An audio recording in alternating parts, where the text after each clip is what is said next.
வாழ்க்கையில் ஜெயிக்க வேண்டும் என்று துடிக்கும் ஒவ்வொருவருக்கும் ஒரு தொடக்கம் தேவை. அந்த தொடக்கத்தின் அடையாளம்தான் பிள்ளையார் சுழி. ஒரு வட்டமும் ஒரு கோடும். இது வெறும் எழுத்து அல்ல, உன் இலக்கை நோக்கி நீ நகரத் தொடங்கிவிட்டாய் என்பதற்கான பிரபஞ்ச சாட்சி. எதை செய்தாலும் தடைகள் வரும் என்று அஞ்சுகிறீர்களா? இதோ அந்த ஐங்கரன் சொல்லும் வெற்றி கதையை கேளுங்கள். விநாயகரை நாம் ஐங்கரன் என்கிறோம். அவரது 5 கரங்களும் நமக்கு சொல்லும் பாடம் என்ன தெரியுமா?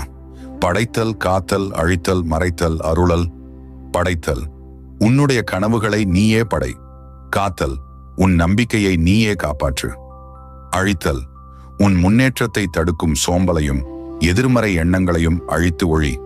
அவரது முரம் போன்ற பெரிய காதுகள் நமக்கு சொல்வது, உலகத்தின் விமர்சனங்களை வடிகட்டு, உனக்கு தேவையான நல்ல விஷயங்களை மட்டும் உள்வாங்கு. அவரது உடைந்த தந்தம் ஒரு மாபெரும் தியாகத்தின் அடையாளம். ஒரு லட்சியத்திற்காக, ஒரு காவியத்தை படைப்பதற்காக